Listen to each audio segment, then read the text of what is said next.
যে পথিক তুমি কোন পথে যাচ্ছ, এটা কোন পথ, তুমি জানো এটা কোন পথ? এটা হলো ওই পথ যে পথে হাঁটতে গিয়ে আদম আলাইহিস সালাম ক্লান্ত হয়ে গেছিলেন। এটা ওই পথ যে পথে হাঁটতে গিয়ে নূহ আলাইহিস সালাম কান্না করেছিলেন। এটা ওই পথ যে পথে হাঁটতে গিয়ে ইব্রাহিমকে আগুনে ছুঁড়ে ফেলা হয়েছিল। এটা ওই পথ যেখানে হাঁটতে গিয়ে ইসমাইলকে শোয়ানো হয়েছিল জবেহ করার জন্য।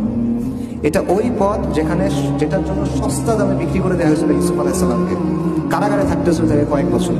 এটা ওই পথ যেখানে হাঁটার জন্য জাকারিয়াকে করাত দিয়ে দ্বিখণ্ডিত করা হয়েছিল। এটা ওই পথ যেখানে যাওয়ার জন্য জবেহ করা হয়েছিল সাইয়্যিদিনা ইয়াহইয়াকে। এটা ওই পথ যেখানে আইয়ুব আলাইহিস সালাম রোগে ভুগছিলেন।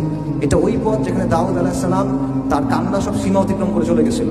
এটা ওই পথ যেখানে হাঁটতে গিয়ে ঈসা আলাইহিস সালাম নিঃসঙ্গ জীবনযাপন করতে হয়েছে। এবং এটা ওই পথ যেখানে জন্য রাসূলুল্লাহ সাল্লাল্লাহু আলাইহি ওয়াসাল্লামকে অসংখ্য কষ্ট সহ্য করতে হয়েছে। এটা ওই পথ। তো তুমি কোন পথে হাঁটতেছো? তুমি এখন খেল তামাশার মধ্যে আছো। পথিক তুমি কোন পথে যাচ্ছ?